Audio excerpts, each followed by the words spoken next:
একসময় যাকে সামনে পেয়ে মনে বল পেতেন দলের কর্মীরা, সেই দিলীপ ঘোষ কি এখন ব্রাত্য বঙ্গ বিজেপিতে? আজ যে পদে কাল সে নেই।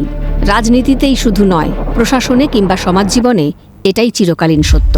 কিন্তু প্রাক্তন হওয়ার পর থেকেই কি দলের অন্দরে অস্বস্তিতে দিলীপ ঘোষ? তাঁর সাম্প্রতিক কিছু কথায় ছিল সেরকমই ইঙ্গিত। গুঞ্জন উঠেছিল তৃণমূলে যেতে পারেন দিলীপ ঘোষ। দিলীপ জল্পনায় জলও ঢালেননি, উস্কেও দেননি কখনো। শ্রমিক ভট্টাচার্য বিজেপির রাজ্য সভাপতি হওয়ার পর দিলীপ ঘোষ এসেছিলেন রাজ্য দফতরে, বসেছিলেন শ্রমিকের সঙ্গেও, গিয়েছিলেন দিল্লিতে বিজেপির সদর দফতরে। অনেকে বলেছিলেন পুরনো মেজাজে ফেরার পথে দিলীপ ঘোষ। সম্প্রতি রাজ্য সফরে এসেছিলেন প্রধানমন্ত্রী নরেন্দ্র মোদী, স্বরাষ্ট্রমন্ত্রী অমিত শাহ।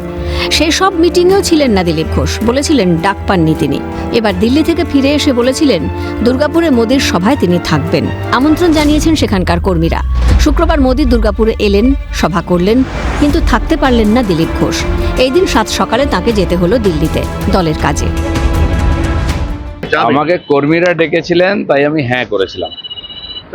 পার্টি ডাকেনি, হয়তো পার্টি চায়ও না আমি যাই, অস্বস্তি হবে, সেই জন্য আমি যাচ্ছি না দুর্গাপুরে মাননীয় প্রধানমন্ত্রীর সভা। আর দিল্লি যে চলে যাচ্ছেন সেটাকে অ্যাভয়েড করার জন্য না কোনো কাজ আছে? দিল্লিতে বিশেষ কাজে যাচ্ছি, পার্টিরই কাজে যাচ্ছি। দলের বৈঠকে নেতৃত্বের আমন্ত্রণ ছাড়া উপস্থিত থাকা যায় না, কিন্তু দলের কর্মসূচিতে কে কাকে আমন্ত্রণ করে? দলের ঘোষিত কর্মসূচিতে যোগ দেওয়া দলের যে কোনো নেতাকর্মীর কর্তব্য এবং অধিকার। তাহলে পার্টি আমন্ত্রণ করেনি বলে কেন বারবার উষ্মা প্রকাশ করেন দিলীপ ঘোষ? উঠছে প্রশ্নটা। জবাব এড়িয়েছেন সদ্য প্রাক্তন রাজ্য সভাপতি সুকান্ত মজুমদারও। দিলীপরা আজকে পার্টির ডাকে দিল্লিতে গেছেন, তো কিভাবে আসবেন? উনি বলছেন যে আমি গেলে অস্বস্তি বাড়তে পারে দলের মধ্যে। দাদা উনি বলছেন যে এই বিষয়ে যা বলার রাজ্য সভাপতি বলবেন। কেন্দ্রীয় নেতৃত্বের ডাকে দিলীপ ঘোষ দিল্লিতে।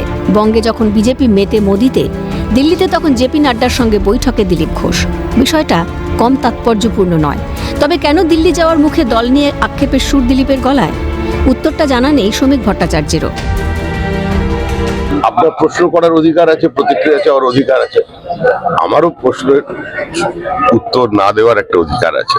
এই বিষয়ে আপনার সঙ্গে কয়েকদিন আগে দেখা করতে গেলেন দিলীপ ঘোষ। আপনি দিলীপ ঘোষ বিজেপিতে ছিলেন, বিজেপিতে আছেন এবং সক্রিয়ভাবে বিজেপিতেই থাকবেন। হঠাৎ করে শ্রমিক ভট্টাচার্যের মুখেই বা এহেন কথা কেন? তবে কি জল্পনা আর কল্পনা নয়? সেরকম কোনো ইঙ্গিত কি মিলেছে দিলীপ ঘোষকে তৃণমূলের পথে? যেই পরিবার তিনি এত কাজ করেছেন সেই পরিবারই তাকে আজকে বর্জন করছেন, চিনতেই পাচ্ছেন না, সেটা ওদের ব্যাপার। আবারও বলি, এবং তৃণমূল কংগ্রেসে আসছেন কিনা এই সমস্ত প্রশ্ন আপনি দিলীপ ঘোষকেই করুন না।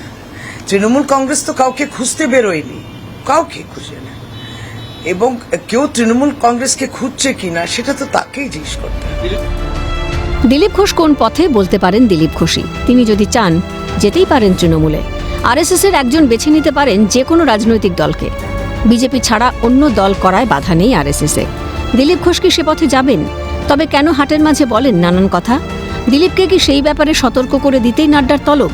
নাকি দলের অন্য কোনো দায়িত্বের পথে সাহসী লড়াকু নেতা দিলীপ ঘোষ? জবাব দেবে ভবিষ্যৎ। ক্যালকাটা নিউজ।